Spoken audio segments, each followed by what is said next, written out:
Hi, folks. Welcome to the first topic of Unit 2 of the National 5 Biology course. This first topic is called Producing New Cells, and we're going to be looking at how our bodies and other organisms are able to produce new cells. So, we're going to start off by talking about a term which is important in terms of the variety of cells that we find within organisms. And that term is specialisation. Now, specialisation means to form special cells, cells which have specialties, ones which have specific functions. Okay, so when the original cells that make up an organism start to become different and specialise, then they start to carry out different functions. Now, within our bodies, we have a sort of hierarchy of organisation where we have groups of cells, which, when clustered together and working together with other cells, form tissues. And we have tissues which, when they work with other tissues, form organs. And then groups of organs all work together to form systems within an organism. Okay, so we have this what's called a hierarchy of organization within an organism. And that is that at the bottom, okay, although obviously the building block, the foundation of life, we have cells which form tissues, which form organs, which form systems. And those systems make up the organism. Okay, so that hierarchy at the bottom of the screen there that we can see, cells to tissues to organs to systems. Okay, and you can see an example there of heart cells or cardiac cells, the cardiac tissue, the organ itself is the heart, and then we've got the circulatory system, which the heart is a part of. Okay, so that is the hierarchy within living organisms. And we have this specialization within organisms because each of the cells in the body, or the organism, or the plant, or the microorganism, whatever it happens to be, they need to be different. Okay, they need to be different. They need to have different functions. So let's have a look at a couple of examples of those that you guys might need to know about come exam time. So at the top here, we're kicking off with the red blood cell. Now, the red blood cell, we'll learn much more about that later on in Unit 2. But essentially, the red blood cell's function is to carry oxygen around the body. Okay, so it carries oxygen through the blood to our cells. So when those red blood cells are formed, they have to be specialized to carry out that particular function. Okay, and we can see that a red blood cell looks a little bit different from our other cells here. And the reason it looks different is because it has to carry out a different function. Below that, we've got a human egg cell and a sperm cell as well. And those two cells are both the largest and the smallest cells in the body.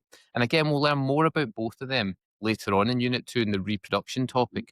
But the egg cell and the sperm cell, they have to fuse together to form new life. And the job of the sperm cell, the function of the sperm cell, is to be able to swim and to reach the egg. Okay, and the egg cell's function is fertilization, so to be fertilized by the sperm so that it can then implant into the uterus of the parent and it can then develop into a new organism. And at the bottom here, the third set of specialized cells we're going to look at for the moment are neurons, okay?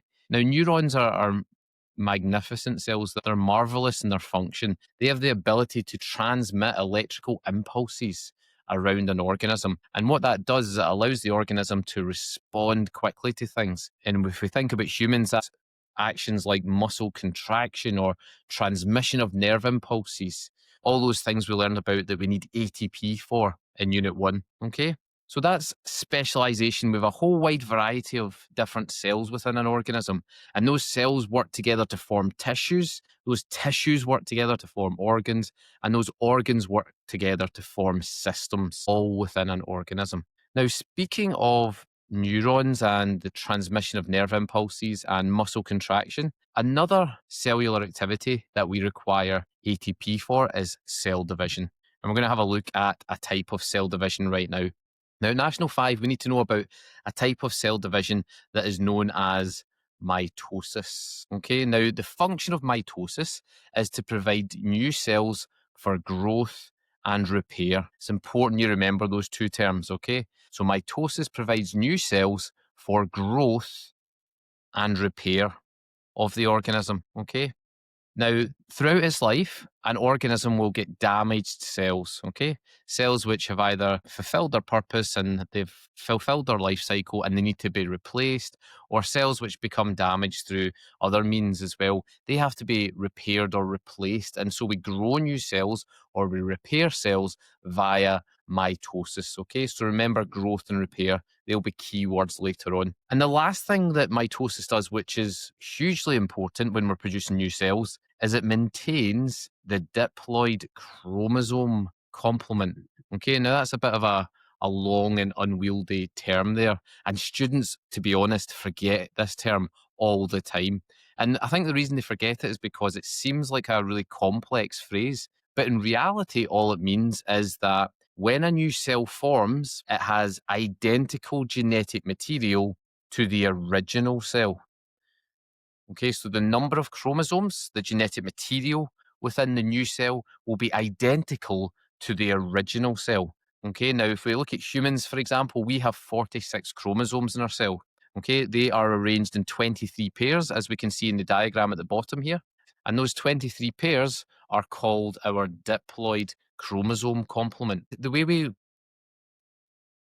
phrase it is we say that diploid means to have two sets of chromosomes. So we have two sets of 23 chromosomes in humans. Now, that number will vary across different organisms and different species, but we have two sets of 23. That's what it means by diploid chromosome complement. Okay, complement just means the number of, and diploid means how many sets of. So we have two sets of 23. So we maintain the diploid chromosome complement. So if a human cell has two sets of 23 and it divides, then every new cell that's made will also have two sets of 23 chromosomes. Okay, so we will maintain that diploid chromosome complement. Okay, and we see that here, matching sets of chromosomes in diploid cells. And they are replicated during mitosis so that each new cell also has those two matching sets of chromosomes. And we'll look at a question later on which will help us to apply that understanding to an exam question. Now, what actually happens during mitosis? Well, there are 5 stages that you need to know about for your exam, and you are going to have to memorize these as well as understanding what is happening at each stage. Now, the first thing that happens within a cell, now, chromosomes tend to be sort of loosely arranged, long strand thread like structures. And what happens is when the cell is about to undergo mitosis, those chromosomes will shorten and thicken. Okay, so that's step one of mitosis. The chromosomes will go from that loose, irregular, long arrangement and they will become shortened and thickened. The chromosomes will then move to somewhere that's known as the equator of the cell. Okay, now the equator is this imaginary line down the middle of the cell. Okay, and we can see it in this first animation here. We can see the chromosomes starting to move towards the equator of the cell towards the end of that. Okay, and what will happen then once they're in the center of the cell is that the pairs of chromatids, now a chromosome looks a little bit like this, and each of these here is a chromatid. So in each chromosome, there are two chromatids. Okay, now they line up at the equator of the cell. And what happens is they get attached to by little structures called spindle fibers. And you can see them stretching out here, the spindle fibers, these yellow things. And they stretch all the way out and attach themselves to the chromatids. Okay, so those pairs of chromatids that we see in every chromosome are going to be pulled apart by spindle fibers. Okay, and they're pulled to the opposite sides or poles of the cell. Once that happens, and we can see it happen in this bottom animation, something forms around the chromosomes, okay? That thing that forms around them, that purple structure there, is the nuclear membrane. So the nuclear membrane, that's what forms our nucleus ultimately, okay, is this new nuclear membrane that forms around the chromosomes. And then lastly, and again, we can see it right at the tail end of this animation here, we can see that cytoplasm in the middle here starts to divide and it will eventually separate. Okay, so the cytoplasm divides as stage 5. So you need to memorize these 5 stages of mitosis. You will be examined about the stages in your exam. You'll be expected to know the order of the stages as well as to write this out in full. And you will be expected to be able to look at a diagram of the stages and then apply whichever statement goes with that particular stage in the image.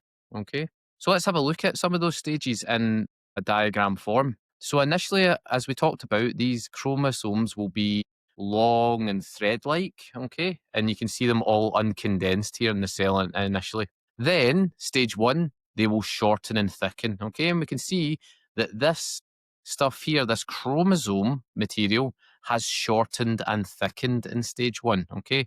So it shortens and thickens. Stage two, we can see the chromosomes have lined up down this imaginary line down the middle of the cell, which we call the equator. So the chromosomes move to the equator of the cell. Okay, loosely arranged here, they move to the equator of the cell in step two. In step three, we can see that the pairs of chromatids, okay, so within a chromosome, we've got two chromatids. I'll draw one there, and another one there, okay? And you can see that arrangement throughout. Now, those chromatids are pulled apart by what are called spindle fibers. That's these threads here, which are emanating all the way out, okay? Threads there. They're the spindle fibers. And what happens in stage three is those spindle fibers pull the chromatids, so that's each half of the chromosome, to opposite sides of the cell. In stage four here, we can see that around our separated chromatids, a new nuclear membrane is forming. Okay, that's what this circle is around the separated chromatids. That's a new nuclear membrane forming. That's stage four, and this is what it looks like. And finally, stage five, where the cytoplasm divides, we can see the center of the cell there has divided. It has split in two. Okay, and what will happen is those will separate and they will form two new identical cells. And we call them identical because we have maintained the diploid chromosome complement. We have ensured that the genetic material remains identical in the new cells that are made compared to the original cell that they came from. Okay, so for mitosis, you need to memorize those 5 stages. You also need to be able to identify those 5 stages on the images if you are shown images of the stages in an exam. So moving on to stem cells. Now, stem cells are remarkable cells. They have become a remarkable source for research, and that's research into things like disease and how disease develops and the various treatments we can have for diseases within our cells as well. So stem cells are a really, really important recent development in biology, okay? And we need to remember what stem cells are. Stem cells are what are called unspecialized cells. Now, a few moments ago, we spoke about the red blood cell and the neuron and the egg and the sperm cell. All of them were specialized. They had a specific function to carry out. Stem cells are unspecialized. And that's what makes them remarkable because scientists have the ability to program these cells to become any type of cell within an organism. Okay. And that is how we are able to go from a little ball of cells just after fertilization to a complex multi-celled organism like the humans that we are as we grow up, because we have the ability to make our stem cells become specialized because they start off unspecialized. And I always explain to my students, a stem cell is a little bit like you would have been at the very start of secondary school, where you were doing all of the subjects that were on offer in your school and you were unspecialized at that moment. But then when you went into third, fourth year, you would have then started to become more specialized. You'd have selected some subjects and then you'd have dropped other subjects. You would no longer have had the ability to specialize in those subjects. And then as you move through the school, so next year or the year after, when you go into higher, you will then further specialize. And then if you go on to study more beyond school, if you go to university or college, you will further specialize. Then you go into a job where you'll even more specialize.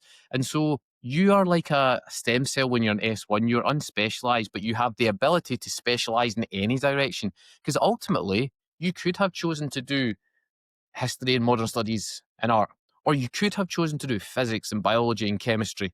And by making those choices, you become more and more specialized, just like the stem cells that we find in animals. Now, what's great about stem cells is not only can they specialize into a wide range of different cells, they can also divide to self-renew.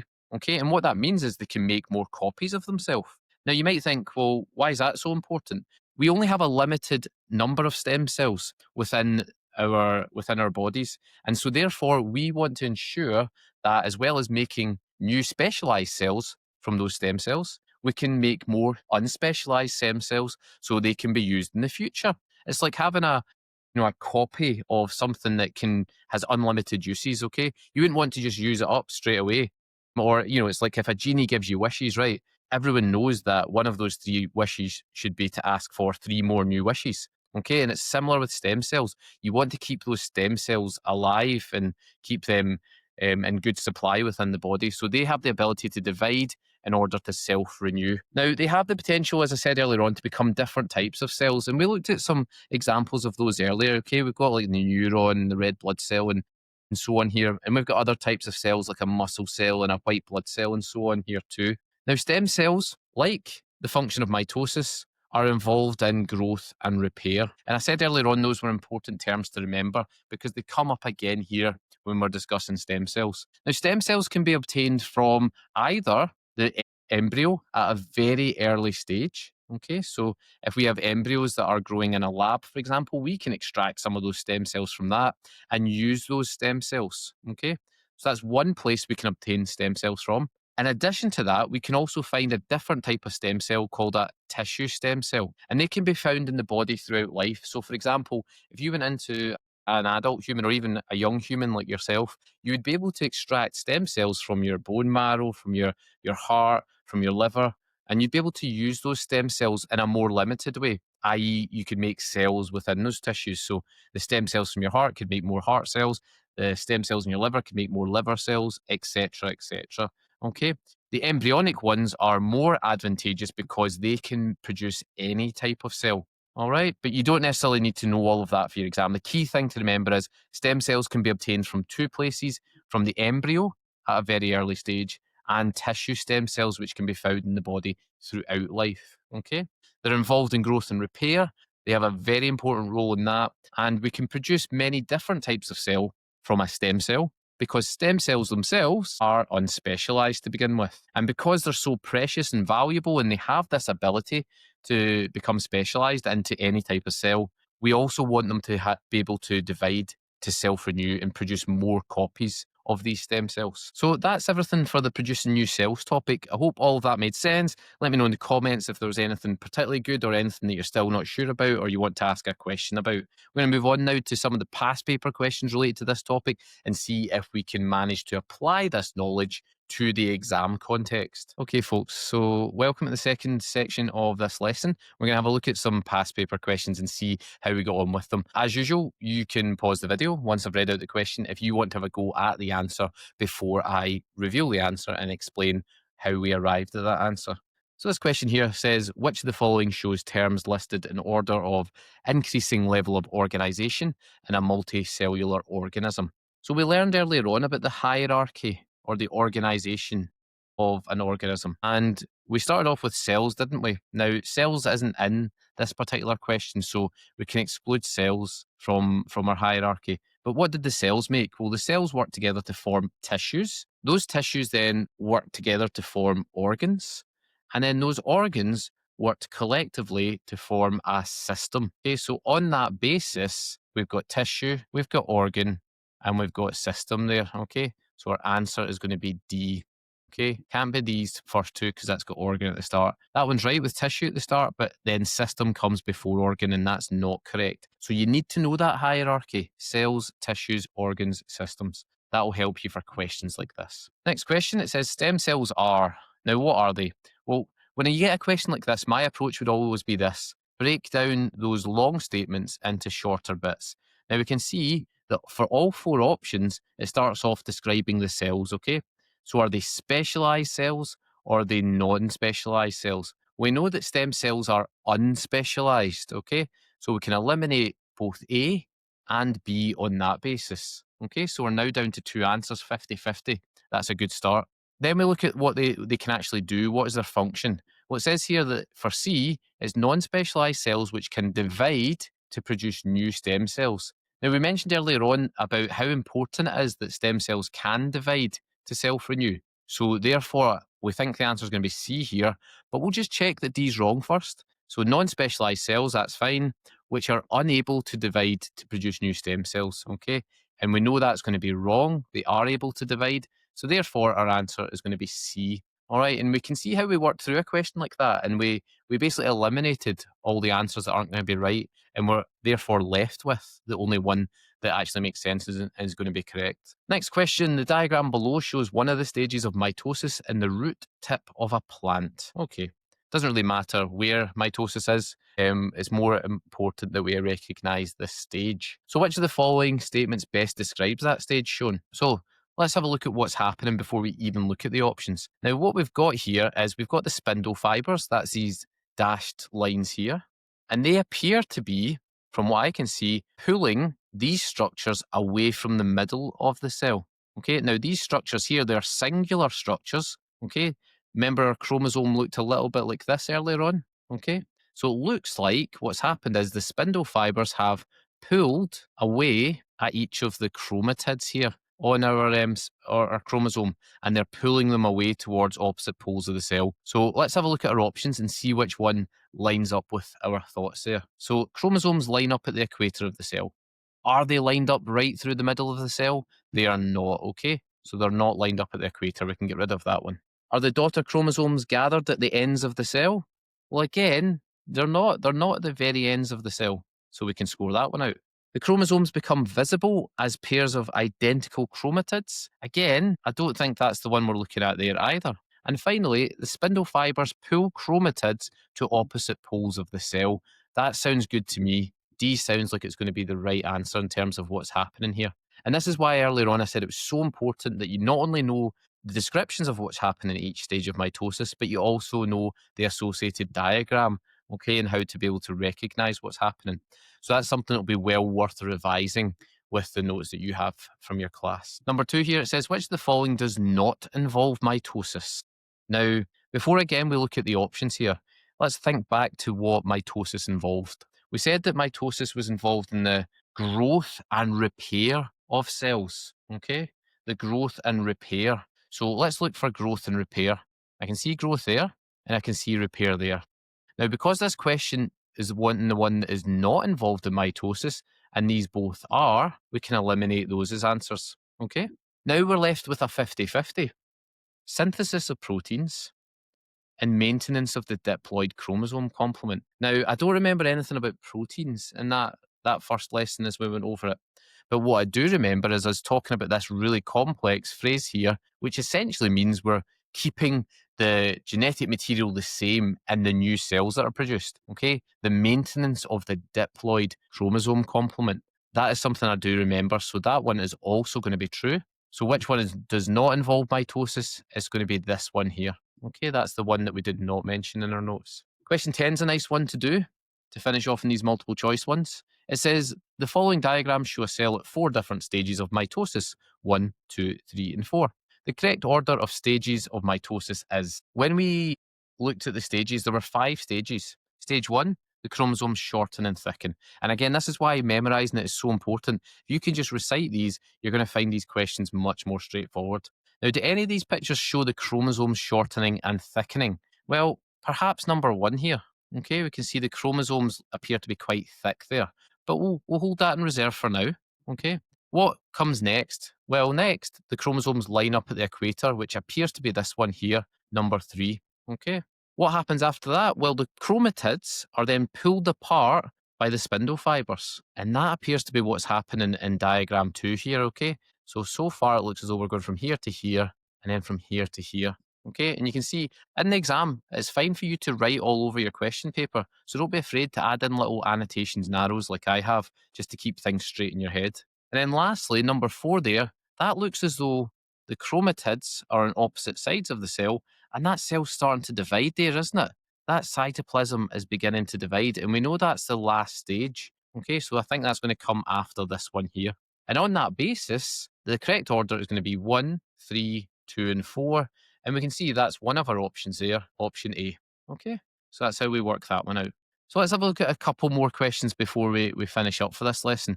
This one here is quite an interesting one. Identify structure X. Okay, now structure X are these little dashed lines which are attaching to our chromosomes when they're lined up on the equator. Those structures there are called the spindle fibres, okay? They are the spindle fibers. And apologies for my writing. I'm using my mouse to write this, folks. So apologies if it's hard to make out. Okay, those are the spindle fibers that attach to that. And number 8 here, a cell with 10 chromosomes divides by mitosis. Okay, that's fine. Which row in the table identifies the number of daughter cells? That's the number of cells that are made. And the number of chromosomes in each daughter cell. Okay, so there's two things to remember about mitosis. The first one is that mitosis divides and produces two daughter cells. Okay, it produces two daughter cells. So on that basis, it's going to be one of these two. And we know that it maintains the diploid chromosome complement, which means that it keeps the same number of chromosomes in each new cell that's formed. Okay, so if there are 10 chromosomes in the original cell that undergoes mitosis, then there will be 10 chromosomes in each of the daughter cells as well. And that means on that basis, our answer has to be C for this one. Okay, that's an important one to remember. When a cell divides, maintains, it keeps the same number of chromosomes in each of the new cells that are formed. Okay, we're going to skip a few questions because I want to move on to a particular question that comes up later on the same note as that, which is this one here. This one says it shows a cell in the early stages of mitosis. First of all, it asks us to state the number of chromosomes present in this cell.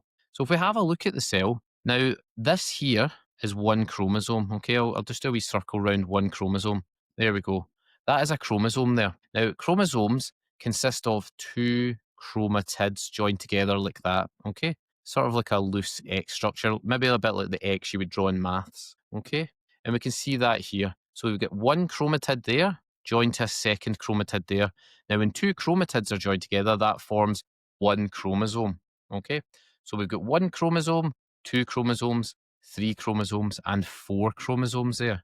Okay, we have four altogether. I hope that makes sense why we have four. If it asked for the number of chromatids, we would say 8 because each chromosome has two chromatids, but it's asking for chromosomes, so the answer is going to be 4 there. The second part, this is probably the trickier question, state how many chromosomes will be present in each of the two cells that are produced by this process. So we know that mitosis maintains the diploid chromosome complement. Therefore, the number of chromosomes in each of the two cells produced will also be 4. It will not change, okay? And remember that, please, when you get these questions on mitosis. The number of chromosomes is maintained. It stays the same because we maintain the diploid chromosome complement. Okay, folks? Now we're going to move on to this last question because this is a good one, I think, for us as a practiced question in terms of something that could come up in your exam, which is worth a number of marks, okay? So this one says here, the process of mitosis begins with the chromosomes becoming visible. Now, for us, that was stage 1, where the chromosomes shorten and thicken, okay? So we're not going to get a mark for writing that, for writing stage 1, but I'm just jotting it down just now because it allows me to then put together my sequence that I learned about from the PowerPoint earlier on, okay? So the process begins with the chromosomes becoming visible. You've now to describe the sequence of events which follows on from this and results in the production of the two daughter cells. Okay, so after the chromosomes shortened and thickened, what came next? Well, the chromosomes lined up at the equator of the cell, didn't they? Okay, they lined up at the equator of the cell. And I've misspelled chromosomes there, of course. There we go. Okay, once they were at the equator of the cell, the chromatids, now remember the chromatids are the two structures which join together to form a chromosome, are separated by the spindle fibers, okay? And they are pulled to opposite poles or sides of the cell, okay? And that bit in bracket I've added in. You don't necessarily need that to get the mark, but I have added that in just because it helps to keep us understanding where this process is going. Once that happens, we have our nuclear membrane forming. Okay, nuclear membrane forms around each of our separated chromatid bundle. And then lastly, the cytoplasm divides. Okay, and that's us. So that's our 4 steps which come after this initial step. Now, as I said, you wouldn't get a mark for this one in the exam, step 1, but we just put that in there because then it allows us to just follow on nicely and remember our steps in the stages of mitosis, okay? So if there's one bit of advice I could give you for this topic, it's to go away and memorize those stages of mitosis. And not just memorize the descriptions, also memorize the diagrams so that you know what is happening visually at each stage, as well as in terms of the description. Okay, folks, so I hope that was useful as always, that you've had a nice recap of that first topic on producing new cells at the start of Unit 2. And I hope that these questions have helped you to understand how we apply that knowledge to the exam situation. That's all for this lesson, folks. I'll see you in the next one, and class dismissed.